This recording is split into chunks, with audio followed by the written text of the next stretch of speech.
Salut à tous, je suis très contente de vous retrouver aujourd'hui dans cette nouvelle vidéo. Vous l'avez vu dans le titre, on part sur un update lecture que j'aurais dû vous filmer la semaine dernière, je crois. Enfin bref, j'aurais dû vous filmer ces vidéos beaucoup plus tôt, c'est tout ce qu'on a à retenir dans tout ça, mais je le fais. Mais j'aurais dû le faire plus tôt parce que là, du coup, les trois quarts des livres, je ne les ai pas sur moi. Là, je vais filmer deux updates et en fait, j'ai déjà tout rendu à la bibliothèque, ce que je devais rendre, et le reste, c'est des e-books. Donc j'ai deux livres à vous présenter sur deux updates. Enfin, physiquement, je veux dire. Bref, allez, stop, on continue, allons-y. Aujourd'hui, donc, on parle de mes premières lectures du mois d'avril. Et la première, il s'agit de 200 d'écume et de glace.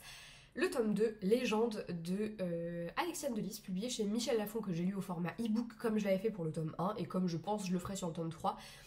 Je ne l'ai pas encore lu, mais je vous avoue que ça commence à me titiller très fortement. En plus de ça, comme je suis toujours dans des groupes, puisque j'ai lu le tome 1 et le tome 2 en lecture commune, je suis toujours dans les groupes et bah, les trois quarts l'ont acheté déjà et sont déjà en train d'en parler, donc forcément ça donne super envie de le découvrir.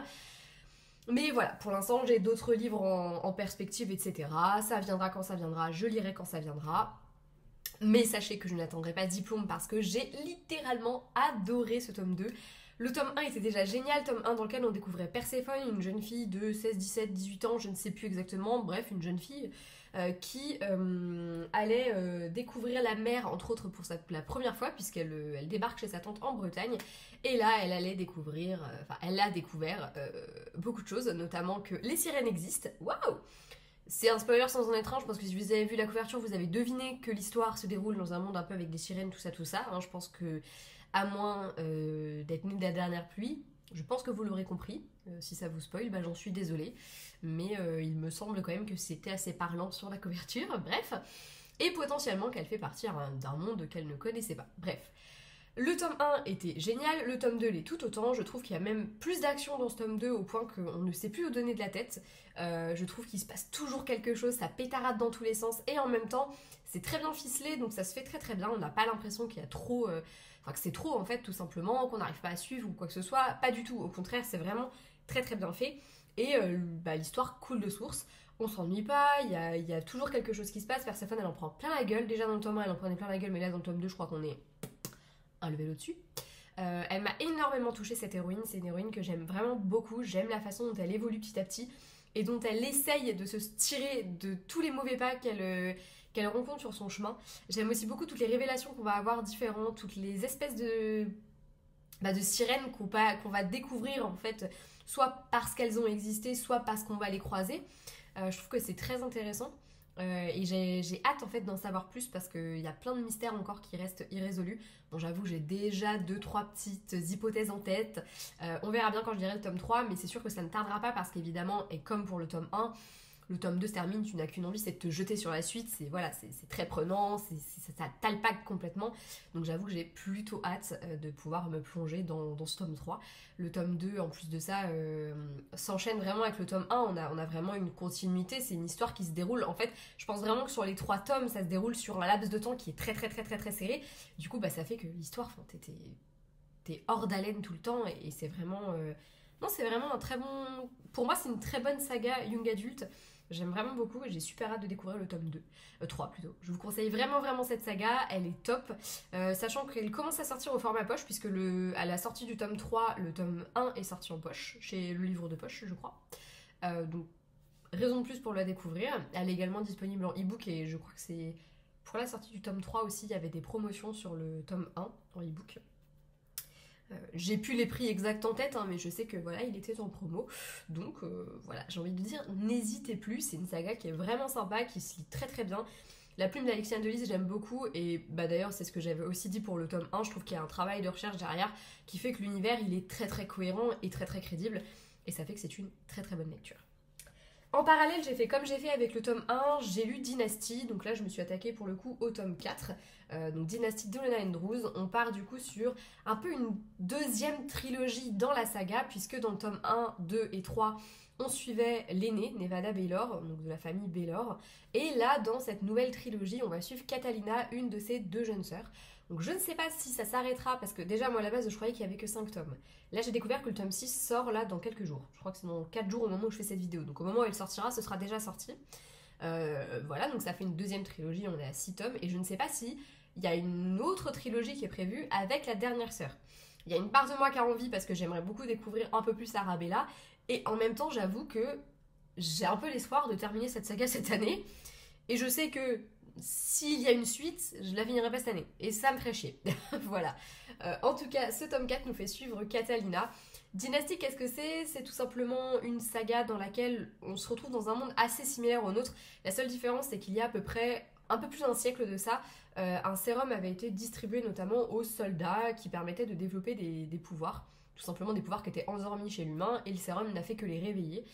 Donc des pouvoirs de tout horizon, hein. Il n'y a pas de... Tu peux être pyrokinésiste comme télékinésiste, comme cherche-vérité, comme Nevada. Donc elle peut capter si les gens lui mentent, entre autres choses. Je n'en dis pas plus parce que je ne veux pas vous spoiler. Bref, voilà, on a une ribambelle de personnages. T'en as qui ont, c'est des mages naturalistes, donc t'en as qui vont être liés aux plantes, d'autres aux animaux. Enfin bref, vraiment, il y a vraiment de tout pouvoir et c'est un univers qui est très riche. Bref, le sérum n'est plus commercialisé, il n'existe plus aujourd'hui, mais voilà, à partir du moment où tu as éveillé quelque chose chez l'humain, ça se transmet de génération en génération, vous vous en doutez. Qui dit pouvoir magique dit pouvoir tout court, et forcément, on a voulu forger des alliances, etc. Les dynasties, qu'est-ce que c'est? C'est tout simplement des familles de personnes qui ont de gros pouvoirs et qui vont être un peu les plus puissants de ce monde. Voilà. Et c'est dans ce monde-là que Nevada et sa famille évoluent. Ils sont détectives privés et par la force des choses, Nevada va se retrouver mêlée à une enquête dans le tome 1 qui va la mettre en danger, mais aussi un petit peu la mettre en lumière, et on va suivre un petit peu l'histoire de sa famille. Ce tome 4, oui c'est 4, se déroule 3 ans après les faits du tome 3. Il y a beaucoup de choses qui ont évolué. Déjà, tout simplement, et à première vue, c'est le fait que ce soit Catalina désormais la narratrice, que ce soit Catalina qu'on suive. C'est très très particulier de passer d'une sœur à l'autre. Au début, j'ai eu un peu de mal à rentrer dans l'histoire, déjà parce que forcément, ça se passe 3 ans après.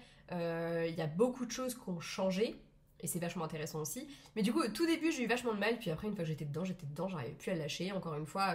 Et comme à chaque tome, on a une espèce d'enquête, on se rend compte très rapidement qu'il va y avoir un fil conducteur sur les tomes suivants.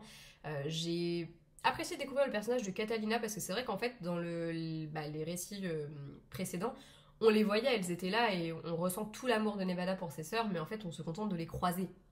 Là on a vraiment le personnage de Catalina qui est présente, qui est là, on la découvre petit à petit, on découvre sa façon de penser, sa façon de voir les choses, de s'affirmer ou pas, et c'est très très intéressant. Le fait aussi qu'il soit passé autant de choses en 3 ans, ça fait aussi que la famille a évolué, que le personnage de Catalina a évolué. Elle n'a pas eu le choix, déjà elle a vieilli forcément. C'était une gamine de 18 ans à peine à la fin du tome 3. Là on retrouve une jeune femme qui n'a pas eu trop le choix que de devenir une jeune femme aussi rapidement. Donc voilà, on a vraiment un tome que j'ai beaucoup aimé. J'ai trouvé qu'il était encore une fois très dynamique. On a à nouveau une enquête qui nous prend aux tripes. Et moi, retrouver la famille Baylor, c'est toujours un plaisir. C'est une saga d'urban fantasy que je vous conseille vraiment. Je la trouve très sympa, très intéressante. Elle est dynamique, il se passe des choses, il y a de la romance évidemment. On est aussi, voilà, c'est aussi de la romance. C'est d'ailleurs, je vais pas dire principalement de la romance parce que c'est pas vrai, mais c'est vrai que dans la première trilogie, le duo Madrogan Nevada Baylor prend vraiment beaucoup le dessus au fur et à mesure et ça devient une véritable histoire d'amour et on prend plaisir à suivre cette histoire. Là j'ai hâte de voir celle parce que là on a le personnage d'Alessandro qui est le crush d'adolescente de Catalina qui débarque, donc forcément tu te doutes bien que potentiellement tous les deux ça va le faire. Donc j'avoue j'ai très hâte de découvrir. D'ailleurs j'ai acheté le tome 5 là il y a quelques jours et j'ai très hâte de le découvrir et puis dès que le tome 6 sortira je pense que je l'achèterai également. Ensuite, le dernier livre de cette update, il s'agit ni plus ni moins d'une saga que j'ai terminée. Décidément, c'est l'update des sagas. Il y en a que je poursuis et il y en a que je termine. Puisque j'ai enfin terminé Inheritance Games de Jennifer Lynn Barnes, je crois. J'ai un gros doute sur le nom là tout de suite, mais on va dire que c'est ça. Publié chez PKJ. Du coup, j'ai lu le tome 3 que j'ai emprunté à la bibliothèque. Malheureusement, je l'ai rendu ce matin au moment où je fais cette vidéo. Je suis très con, j'avais prévu de les rendre après. Et puis finalement, en fait, je suis allée à la bibliothèque ce matin parce que j'avais d'autres livres à récupérer. J'avais très hâte de les récupérer. Voilà, bref. Inheritance Games, qu'est-ce que ça raconte? C'est tout simplement une adolescente un peu désœuvrée qui va hériter d'un milliardaire. Elle ne sait pas pour qui, pourquoi, comment, qu'est-ce qui se passe, pourquoi. Ce mec, elle le connaît pas, elle l'a jamais vu de sa vie, elle en est convaincue. Est-ce qu'elle est sa fille cachée, sa nièce cachée, Elle n'en a aucune idée. Est-ce qu'elle a un lien de parenté avec la famille? Elle ne sait pas. Tout ce qu'elle sait, c'est qu'elle est hérité d'une fortune qui n'était pas pour elle à la base, et que le vieil homme a d'ailleurs déshérité complètement sa propre famille. Voilà. Elle va débarquer dans le manoir Hawthorne où elle va découvrir les 4 petits-fils du vieil homme qui est mort du coup. Grayson, Jamison, Nash et Alexander. J'ai eu très peur de ne pas me rappeler. Et on va suivre un petit peu les différentes péripéties de cette jeune fille dans un manoir où les mystères sont partout parce que le vieil homme Tobias qui est décédé, j'aime bien, en fait j'ai envie de l'appeler le vieux parce que c'est comme ça qu'il le surnomme dans le bouquin ses petits-fils. Du coup à chaque fois je me reprends au dernier moment et ça se transforme en le vieil homme. Du coup Tobias Hawthorne, le milliardaire, était un accro aux petits mystères, ou comment on appelle ça, des casse-têtes, non pas des casse-têtes, des énigmes, voilà, des casse-têtes, n'importe quoi ma pauvre fille. Voilà, c'est un accro aux énigmes et il a depuis toujours initié ses petits-fils à ça et du coup il a laissé derrière lui plein de petits indices menant à des réponses, potentiellement. Voilà, donc d'un tome à l'autre, on a plein de petites énigmes qui mènent à des réponses, qui mènent à d'autres questions, etc., etc., etc. Le dernier tome nous emmène un petit peu vers la fin de cette aventure, on va en découvrir un peu plus sur la famille, encore une fois, Hawthorne. On va en découvrir un peu plus sur pourquoi est-ce que c'est Avery qui a été choisi, qu'est-ce qui se passe, pourquoi, pour qui, voilà. Encore une fois, les événements des tomes précédents vont venir chambouler un petit peu tout ce qui s'est passé. Et on voit aussi que le vieux avait toujours un coup d'avance, c'est certain. C'est une saga que j'ai beaucoup aimée dans son ensemble, je trouve qu'elle est hyper dynamique, les chapitres sont très très courts. Par exemple, pour vous donner un exemple, là, dans ce tome 3, j'ai dit 2 fois le mot exemple, c'est nul, je me répète de ouf. Bref, dans ce tome 3, on a un chapitre qui fait littéralement une page recto verso. Voilà. C'est un chapitre. Ça rend le récit du coup hyper dynamique et aussi très entraînant. Moi je sais que j'aime beaucoup les chapitres assez courts parce que du coup je les enchaîne. Tu vois pas le temps passer, tu les enchaînes et en fait c'est plus facile aussi de s'arrêter si à un moment donné t'as besoin de faire une pause dans ta lecture parce que je sais pas, tu dois partir travailler par exemple, typiquement. Dans un truc où les chapitres sont super longs, c'est un peu relou de devoir t'arrêter en plein milieu pour... Enfin voilà, tu vois. Donc là, au moins, c'est le côté un peu sympa de ce récit. Puis moi, je trouve ça toujours vachement dynamique. Je crois que je vais éternuer. Quelle horreur. Ça me pique le nez, ça me pique le nez. Je ne fais que ça. Je me demande si je fais pas des allergies, les gars. Parce que là, depuis le début du printemps, Enfin, du printemps. C'est vite dit, mais... Bref, voilà. On s'en fout. Inheritance Game, ouais, tout à fait. Je trouve que c'est vachement dynamique et que les chapitres, comme ils sont courts, ils s'enchaînent et qu'on a beaucoup de mal à le lâcher. À chaque fois, je crois que le premier tome, je l'avais lu en 1 à 2 journées à tout casser. Puis là, j'ai fait pareil pour les tomes. En fait, à partir du moment où t'es dedans, et puis je crois que c'est encore pire quand tu te rapproches un petit peu du dénouement parce que t'as tellement envie de savoir la suite et la fin que tu peux pas t'empêcher de continuer. Donc, moi, c'est ça que j'ai beaucoup aimé. J'ai beaucoup aimé aussi, du coup, les. Comment dire, les liens qui vont se tisser entre les personnages. On a une espèce de triangle amoureux quand même qui se dessine très rapidement dans le tome 1 et qui petit à petit devient quelque chose que moi j'ai bien aimé. J'ai beaucoup de mal avec les triangles amoureux, je pense que je vous l'ai déjà dit genre à peu près 1000 fois. J'ai toujours beaucoup de mal parce que c'est vrai qu'on a toujours vraiment le faire valoir généralement et puis le vrai couple qui se dessine. Là j'ai pas trouvé que c'était le cas, j'ai trouvé que c'était plutôt les événements qui faisaient que les choses se passaient comme ça et je trouve que c'est pas une mauvaise idée et que j'ai trouvé ça plutôt bien. Je suis assez contente de comment les choses se terminent et j'ai globalement vraiment aimé, je me suis vraiment attachée en fait aux 4 frères et à Avery aussi. Je trouve que franchement elle est très fussée. Après il y a des moments où ouais c'est peut-être pas toujours ultra crédible non plus, soyons honnêtes. Je trouve que, enfin, je sais pas comment expliquer parce que du coup des fois ils résolvent plein de mystères vachement facilement et en même temps tu te dis ouais mais en même temps les gars ils ont été élevés comme ça. Avery très rapidement aussi, elle a eu elle a une façon de penser qui fait que c'est cohérent. Et puis les jeux ont été faits pour eux en fait. Enfin, les jeux de pistes, ça a été créé pour eux par le vieux. Donc c'est assez cohérent quand même. Et je trouve que en fait, c'est quelque chose que j'ai jamais vraiment lu comme histoire. C'est une histoire que je trouve j'ai des gens qui héritent, oui, on en a partout, mais là, ce que j'aime, c'est qu'il y a ce côté un peu, les petits mystères, etc., les jeux de pistes, enfin, il y a un côté, il y a de l'action, il y a de l'humour, il y a de l'amour. C'est un récit que je trouve dynamique parce que il aborde plein de thèmes différents et il le fait bien, ça s'imbrique bien.